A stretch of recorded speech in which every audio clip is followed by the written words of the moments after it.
We've been considering what it means to understand the ways of God. ದೇವರ ಮಾರ್ಗಗಳನ್ನು ಅರ್ಥ ಮಾಡಿಕೊಳ್ಳುವುದರ ಅರ್ಥ ಏನೆಂಬುದನ್ನು ನಾವು ಪರಿಗಣಿಸುತ್ತಿದ್ದೆವು. We saw yesterday that the ways of God are as different from man's ways as heaven is above the earth. ನಾವು ನಿನ್ನೆ ನೋಡಿಕೊಳ್ಳುತ್ತಿದ್ದೆವು, ದೇವರ ಮಾರ್ಗಗಳು ಮನುಷ್ಯನ ಮಾರ್ಗಗಳಿಗಿಂತ ವ್ಯತ್ಯಾಸದಿಂದ ಕೂಡಿದೆ, ಅದು ಆಕಾಶವು ಭೂಮಿಗಿಂತ ಉನ್ನತವು ಹೇಗಲ್ಲ ಹಾಗೆ ಎಂಬುದನ್ನ.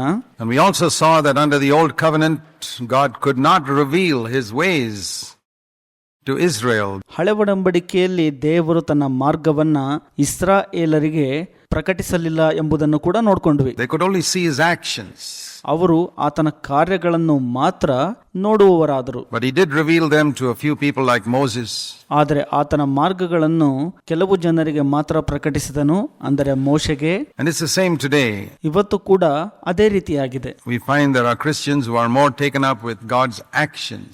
ಅನೇಕ ಕ್ರೈಸ್ತರು ಯಾವುದ್ರ ಕಡೆ ಹೆಚ್ಚು ಗಮನ ಹರಿಸ್ತಾರಪ್ಪ ಅಂದ್ರೆ ದೇವರ ಕಾರ್ಯಗಳ ಕಡೆಗೆ ಗಮನ ಹರಿಸ್ತಾರೆ. They are taken up with external things and miracles and things like that, which in the Old Testament even backsliders experienced. ಹೊರಗಿನ ತೋರಿಕೆಗಳನ್ನ ಈಗಿನ ಕ್ರೈಸ್ತರು ಹೆಚ್ಚಿಗೆ ಗಮನ ಹರಿಸ್ತಾರೆ, ಅಂದ್ರೆ ಮಹತ್ ಕಾರ್ಯಗಳು ಎಂಬುದನ್ನ. ಆದರೆ ಹಳೆ ಒಡಂಬಡಿಕೆಯಲ್ಲಿ ಹಿಂಜಾರಿ ಬಿದ್ದಂತವರು ಸಹ ಈ ರೀತಿಯ ಮಹತ್ ಕಾರ್ಯಗಳನ್ನ ಅನುಭವಿಸಿದ್ರು. Most of the people whom Jesus healed went to hell.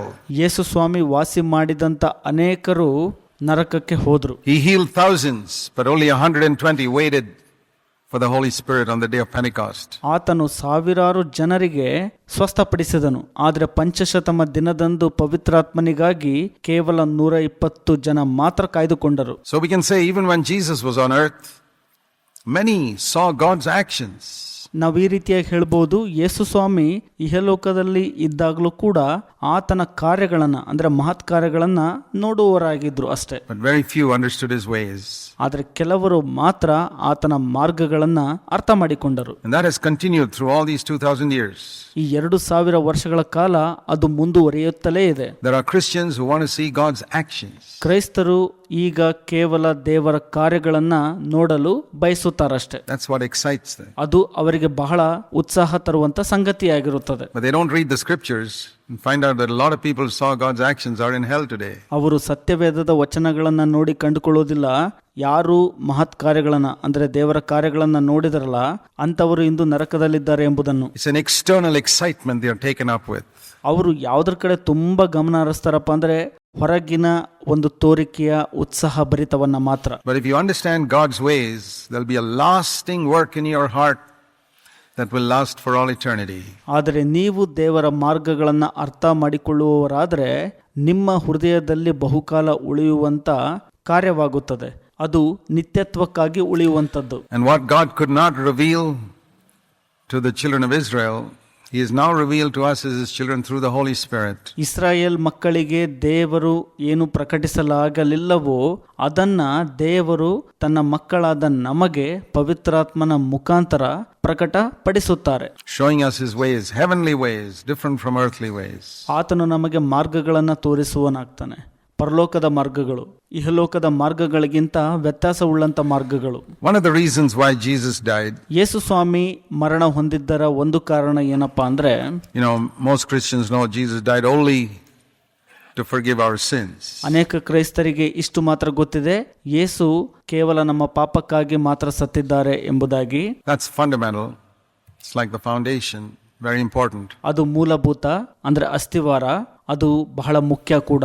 But we also read that he died so that our old man may be crucified with him. ಆತನು ಯಾವುದಕ್ಕಾಗಿ ಸತ್ತನು ಅಂದ್ರೆ ನಮ್ಮ ಹಳೆ ಮನುಷ್ಯನು ಶಿಲುಬೆಗೆ ಏರಿಸಲ್ಪಡಬೇಕು, ಅಂದ್ರೆ ಸಾಯಬೇಕು ಎಂಬುದಕ್ಕಾಗಿ ಕೂಡ. And in his death he defeated Satan. ಯೇಸು ಸ್ವಾಮಿಯು ತಮ್ಮ ಮರಣದ ಮುಖಾಂತರ ಸೈತಾನನನ್ನು ಕೂಡ ಸೋಲಿಸಿದರು. One more thing, in Galatians chapter 1, ಮತ್ತೊಂದು ಸಂಗತಿ, ಗಲಾತ್ಯ 1ನೇ ಅಧ್ಯಾಯ, he died. ಆತನು ಸತ್ತಿದ್ದು Galatians 1 verse 4. ಗಲಾತ್ಯ 1ನೇ ಅಧ್ಯಾಯ 4ನೇ ವಚನ.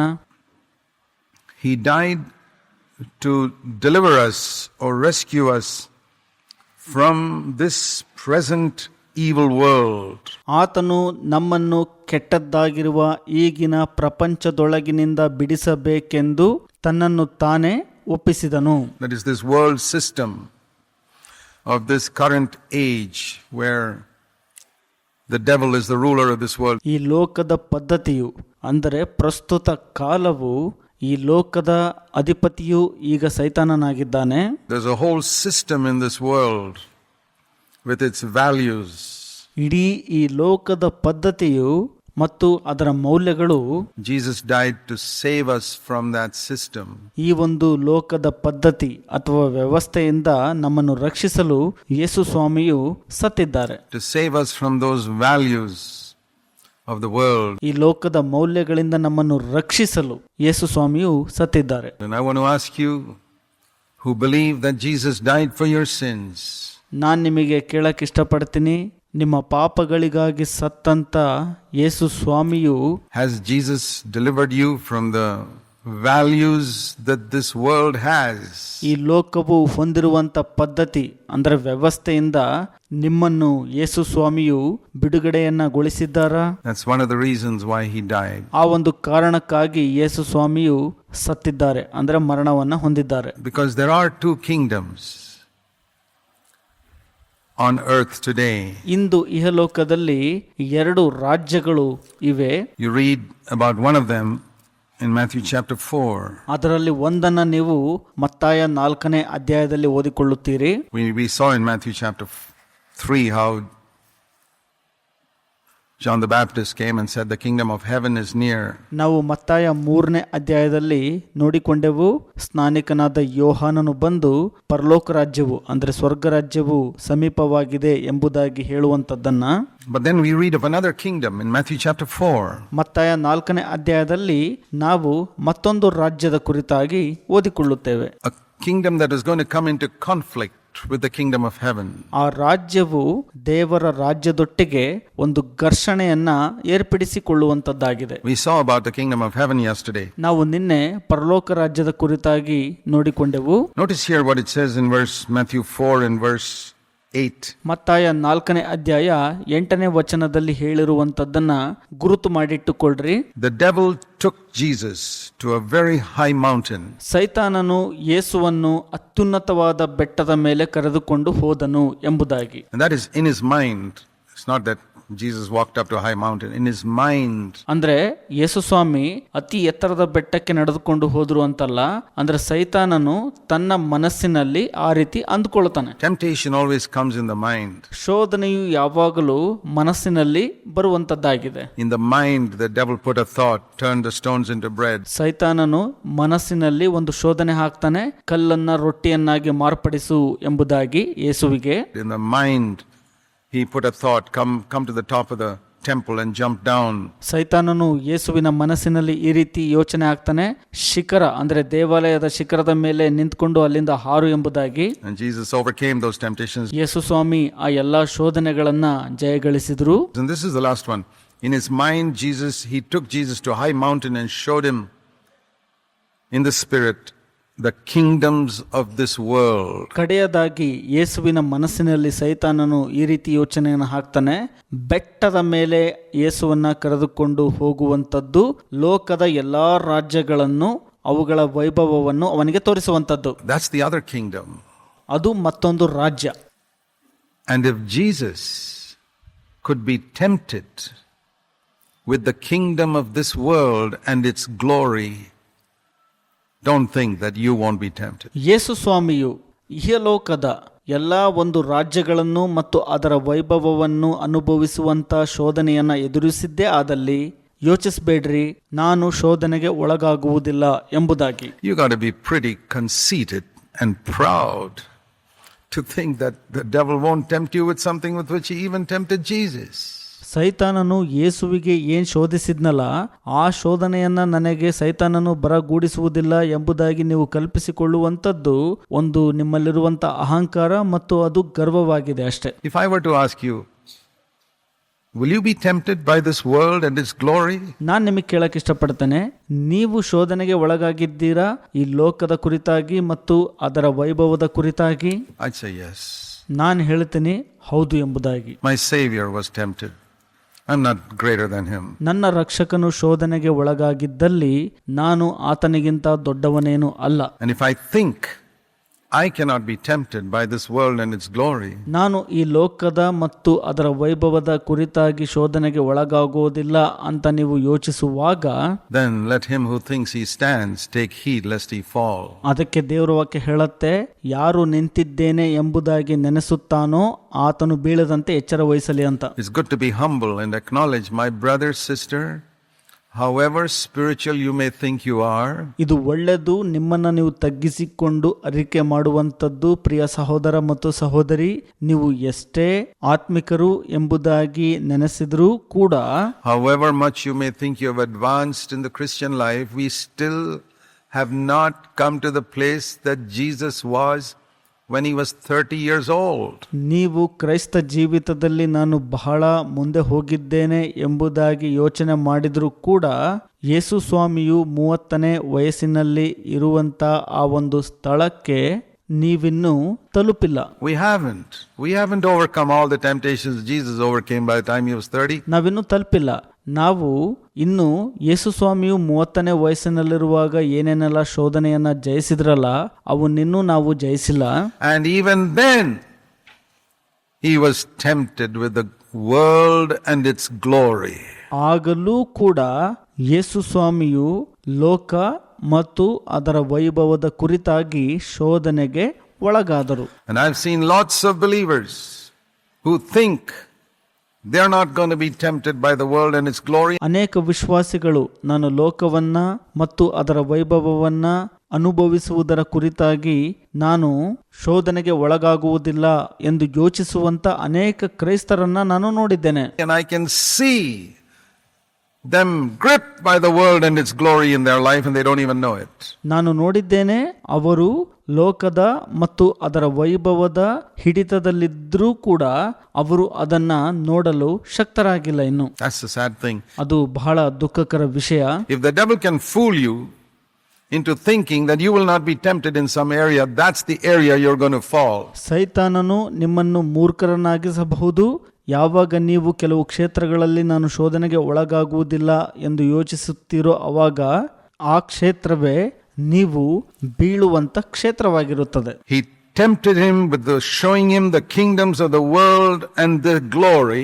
ಸೈತಾನನು ಲೋಕದ ಎಲ್ಲ ರಾಜ್ಯಗಳನ್ನು ಮತ್ತು ಅವುಗಳ ವೈಭವವನ್ನು ಯೇಸುವಿಗೆ ತೋರಿಸಿ ಶೋಧನೆಗೆ ಒಳಪಡಿಸಿದನು. And what is the glory of the kingdoms of the world? What are the things which the world glories in?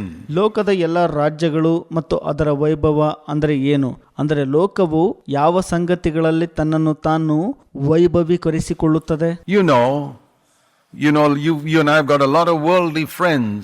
ನಿಮಗೆ ಗೊತ್ತಿದೆ, ನನಗೆ ಮತ್ತು ನಿಮಗೆ ಅನೇಕ ಲೌಕಿಕ ಸ್ನೇಹಿತರಿದ್ದಾರೆ. Think of all the things they glory in.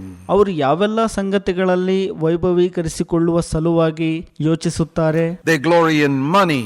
ಅವರು ಹಣದ ವಿಚಾರದಲ್ಲಿ ವೈಭವೀಕರಿಸಿಕೊಳ್ಳುತ್ತಾರೆ. Position and power and ಸ್ಥಾನಮಾನ, ಬಲ ಅಥವಾ ಅಧಿಕಾರ, pleasure and houses and lands and ಈ ಲೋಕದ ಸುಖ ಭೋಗಗಳು, ಆ ಒಂದು ಆಸ್ತಿ ಪಾಸ್ತಿಗಳು ಮತ್ತು ಮನೆಗಳು, property and their good looks and ಆಸ್ತಿ ಪಾಸ್ತಿಗಳು ಮತ್ತು ತಾವು ಸುಂದರವಾಗಿ ಕಾಣಬೇಕು ಅನ್ನುವಂಥದ್ದು. all the things the world glories in, intelligence, everything else. ಈ ಲೋಕವು ಎಲ್ಲಾ ಸಂಗತಿಗಳಲ್ಲಿ ವೈಭವೀಕರಿಸಿಕೊಳ್ಳುವಂಥದ್ದು, ತನ್ನ ಬುದ್ಧಿವಂತಿಕೆಯಲ್ಲಿ ಮತ್ತು ಎಲ್ಲ ವಿಷಯಗಳಲ್ಲಿ. We can be tempted with these things. ನಾವು ಈ ಎಲ್ಲಾ ವಿಷಯಗಳಲ್ಲಿ ಶೋಧನೆಗೆ ಒಳಗಾಗುತ್ತೇವೆ. And the devil said to Jesus, ಸೈತಾನನು ಯೇಸು ಸ್ವಾಮಿಗೆ ಈ ರೀತಿಯಾಗಿ ಹೇಳುತ್ತಾನೆ, I will give you all of this. ನಾನು ಇವೆಲ್ಲವುಗಳನ್ನ ನಿನಗೆ ಕೊಡುತ್ತೇನೆ ಎಂಬುದಾಗಿ. Not just one bit of it, all of it. ಅದರಲ್ಲಿ ಯಾವುದೋ ಒಂದನ್ನು ಮಾತ್ರ ಅಲ್ಲ, ಎಲ್ಲವನ್ನು ಕೊಡುತ್ತೇನೆ ಎಂಬುದಾಗಿ. But you have to bow down to me. ಆದರೆ ನೀನು ನನಗೆ ಅಡ್ಡ ಬೀಳಬೇಕು ಎಂದು ಸೈತಾನನು ಹೇಳುತ್ತಾನೆ ಯೇಸುವಿಗೆ. So I learned something there. ನಾನು ಅಲ್ಲಿ ಒಂದನ್ನ ಕಲಿತುಕೊಂಡೆ. The kingdom of heaven is in conflict. ಪರಲೋಕ ರಾಜ್ಯವು ಆ ಒಂದು ಘರ್ಷಣೆಯಲ್ಲಿ ಇದೆ. Not with hell and the demons only, but with the world system. ನರಕ ಮತ್ತು ಸೈತಾನನೊಟ್ಟಿಗೆ ಘರ್ಷಣೆ ಅಲ್ಲ, ಈ ಒಂದು ಲೋಕದ ಪದ್ಧತಿ ಮತ್ತು ಅದರ ವ್ಯವಸ್ಥೆ ಕಡೆಗೂ ಕೂಡ ಆ ಒಂದು ಘರ್ಷಣೆ ಅಥವಾ ಹೋರಾಟದಲ್ಲಿ ಇದೆ. A lot of which looks so innocent which doesn't look sinful. ಕೆಲವೊಂದು ಪಾಪಮಯ ಎಂಬುದಾಗಿ ಕಾಣಿಸೋದಿಲ್ಲ, ಕೆಲವೊಂದು ಬಹಳ ಮುಗ್ಧತೆಯಲ್ಲಿ ಕಾಣಸಿಗುತ್ತವೆ. I mean, anger, sexual lust, and telling lies, and murder and adultery, that's all sinful. ಅದರ ಅರ್ಥ ಕೋಪ, ಸುಳ್ಳು ಹೇಳುವಂಥದ್ದು, ಲೈಂಗಿಕ ಪಾಪ, ವ್ಯಭಿಚಾರ, ಕೊಲೆ ಇವೆಲ್ಲ ಪಾಪಮಯ ಎಂಬುದಾಗಿ ಕಾಣಿಸಿಕೊಳ್ಳುತ್ತವೆ. But there is another realm which doesn't look sinful. ಆದರೆ ಮತ್ತೊಂದು ಕ್ಷೇತ್ರ ಇದೆ, ಅದು ಪಾಪಮಯ ಎಂಬುದಾಗಿ ಅಷ್ಟು ಕಾಣಸಿಗೋದಿಲ್ಲ. Which is part of the world and its glory. ಅದು ಲೋಕದ ಭಾಗವಾಗಿದೆ ಮತ್ತು ಲೋಕದ ವೈಭವವಾಗಿದೆ ಕೂಡ. I've seen in some of our churches. ನಾನು ಇವುಗಳನ್ನ ನಮ್ಮ ಸಭೆಗಳಲ್ಲಿ ನೋಡಿದ್ದೇನೆ ಕೂಡ. Some of you sitting here who want to become elders. ಇಲ್ಲಿ ಕೂತಿರುವಂತ ನಿಮ್ಮಲ್ಲಿ ಕೆಲವರು ಸಭಾ ಹಿರಿಯನು ಆಗಬೇಕು ಎಂಬ ಬಯಕೆಯನ್ನು ಹೊಂದಿದ್ದೀರಿ. What is that? ಅದು ಏನು ಹಾಗಾದ್ರೆ? It's seeking the glory of this world. That's all. ಅದು ಲೋಕದ ವೈಭವವನ್ನ ಹುಡುಕುವಂತದ್ದಾಗಿದೆ ಅಷ್ಟೇ. Do you know the number one qualification to be an elder? You have zero desire to be an elder. ನೀವು ಸಭಾ ಹಿರಿಯನಾಗಲು ಮೊದಲ ಅರ್ಹತೆ ಯಾವುದು ಗೊತ್ತಾ? ನೀವು ಸಭಾ ಹಿರಿಯನಾಗಬೇಕೆಂಬ ಶೂನ್ಯ ಆಸಕ್ತಿ ಅಥವಾ ಬಯಕೆಯನ್ನು ಹೊಂದಿರುವುದೇ ಆಗಿದೆ. And that's why many people are disqualified. ಅದಕ್ಕಾಗಿ ಅನೇಕರು ಅನರ್ಹತೆ ಪಡೆದುಕೊಳ್ಳುತ್ತಾರೆ. The moment I hear that some brother wants to be an elder, I'll never make him an elder in his whole life. ಯಾರೋ ಒಬ್ಬ ಸಹೋದರನು ತಾನು ಸಭಾ ಹಿರಿಯನಾಗಲು ಇಚ್ಛೆ ಉಳ್ಳವನಾಗಿದ್ದಾನೆ ಎಂದು ನಾನು ಕೇಳಿಸಿಕೊಳ್ಳುವಾಗ ನನ್ನ ಜೀವಮಾನ ಪೂರ್ತಿ ಆತನನ್ನು ಸಭಾ ಹಿರಿಯನನ್ನಾಗಿ ಮಾಡಲು ನಾನು ಮುಂದೆ ಹೋಗೋದಿಲ್ಲ. Because I know he's disqualified. He's completely unfit. ಯಾಕಂದ್ರೆ ಆತನು ಅನರ್ಹನು ಮತ್ತು ಯುಕ್ತವಲ್ಲದವನು. Because he's seeking the world and its glory. ಯಾಕಂದ್ರೆ ಆತನು ಲೋಕವನ್ನು ಮತ್ತು ಅದರ ವೈಭವವನ್ನ ಹುಡುಕುತ್ತಿದ್ದಾನೆ. Position, power. You can seek it in the church. ಸ್ಥಾನಮಾನ, ಅಧಿಕಾರ ಇವೆರಡನ್ನು ಕೂಡ ನೀವು ಸಭೆಯಲ್ಲೂ ಕೂಡ ಹುಡುಕುವ ಸಾಧ್ಯತೆ ಇರುತ್ತದೆ. Because there is an honor in being an elder. ಯಾಕಂದ್ರೆ ಸಭಾ ಹಿರಿಯನಾದ್ರೆ ಒಂದು ಗೌರವ ಸಿಗುತ್ತದೆ ಎಂಬುದಕ್ಕಾಗಿ. And those who are elders, ಯಾರು ಸಭಾ ಹಿರಿಯರಾಗಿದ್ದಾರೋ, if they glory in the fact that they are elders and they have power over others, they are completely unfit to be elders. ಅವರು ಏನಾದರೂ ಈ ರೀತಿ ಯೋಚಿಸುವಾಗ, ತಾವು ಸಭಾ ಹಿರಿಯರು, ಇತರರ ಮೇಲೆ ಅಧಿಕಾರ ಇದೆ ಎಂಬುದನ್ನು ಯೋಚಿಸುವಾಗ ಅವರು ಸಭಾ ಹಿರಿಯನಾಗಲು ಸಂಪೂರ್ಣ ಅನರ್ಹತೆಯನ್ನ ಪಡೆದುಕೊಂಡವರಾಗಿರುತ್ತಾರೆ. If they preach in such a way that they have power over others, they are totally unfit. ಅವರು ಇತರರ ಮೇಲೆ ಅಧಿಕಾರ ಸಾಧಿಸುವಂತ ಒಂದು ಬೋಧನೆಯನ್ನ ಮಾಡುವಾಗ ಅವರು ಸಂಪೂರ್ಣವಾಗಿ ಅನರ್ಹತೆಯನ್ನ ಪಡೆದುಕೊಳ್ಳುತ್ತಾರೆ. But like King Saul, they may continue to sit on their throne for some time. ಆದರೆ ಅವರು ಅರಸನಾದ ಸೌಲನಂತೆ ಸಿಂಹಾಸನದ ಮೇಲೆ ಕೆಲವು ಸಮಯ ಕುಳಿತುಕೊಳ್ಳಬಹುದು, ಅಧಿಕಾರವನ್ನ ನಡೆಸುತ್ತಾ. Till one day God himself removes them, and I've seen that happen. ಆದರೆ ಒಂದು ದಿನ ದೇವರೇ ಅವರನ್ನ ತೆಗೆದು ಹಾಕುತ್ತಾನೆ, ನಾನು ಅದನ್ನ ನೋಡಿದ್ದೇನೆ ಕೂಡ. So it's not only out there in politics and the business world that the world and its glory are there. ಅದು ಕೇವಲ ರಾಜಕೀಯ ಮತ್ತು ವ್ಯಾಪಾರದಲ್ಲಿ ಮಾತ್ರ ಲೋಕ ಮತ್ತು ಅದರ ವೈಭವ ಅನ್ನುವಂಥದ್ದು ಇಲ್ಲ. It's right in the middle of the church. ಅದು ಸಭೆಯ ಮಧ್ಯಭಾಗದಲ್ಲೂ ಕೂಡ ನೆಲೆಯೂರಿದೆ.